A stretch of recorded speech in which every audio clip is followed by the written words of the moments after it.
एक बार पुरी के मंदिर में भगवान जगन्नाथ के लिए महाभोग बन रहा था। रसोई में सैकड़ों रसोइये थे, हांडी चढ़ी थी, आग जल रही थी। तभी कुछ ऐसा हुआ जिसकी किसी ने कल्पना नहीं की थी। भगवान जगन्नाथ स्वयं रसोई में प्रकट हुए और बोले, मुझे बहुत भूख लगी है, मुझे अभी भोजन चाहिए। रसोइये घबरा गए। महाभोग बनने में अभी समय था, किसी की हिम्मत नहीं हो रही थी कुछ कहने की। तभी भगवान बोले, जब तक भोजन तैयार होता है मैं पास के गांव में अपने भक्त माधव के घर भोजन कराता हूं।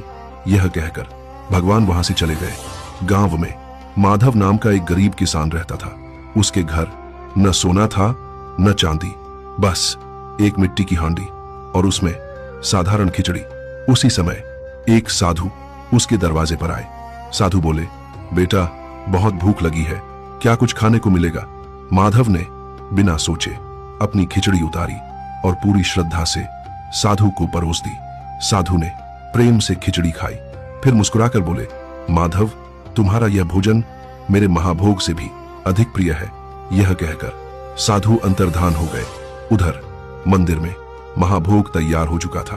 पुजारी भगवान को भोग चढ़ाने पहुंचे, लेकिन जो उन्होंने देखा वह अविश्वसनीय था। भगवान जगन्नाथ की मूर्ति के होठों पर खिचड़ी के दाग थे। पूरा मंदिर स्तब्ध रह गया। अब किसी को कोई संदेह नहीं था, भगवान साधु के वेश में माधव के घर भोजन कराए थे। उस दिन सबको समझ आ गया, भगवान सोने चांदी का नहीं प्रेम का भूखे होते हैं। सच्चे भाव से बना साधारण भोजन भी महाभोग बन जाता है। आज भी भगवान जगन्नाथ की वही मूर्ति है, वही श्रद्धा, वही आस्था। अगर आप मानते हैं कि भगवान भोग नहीं भाव देखते हैं तो कमेंट में जय जगन्नाथ जरूर लिखें।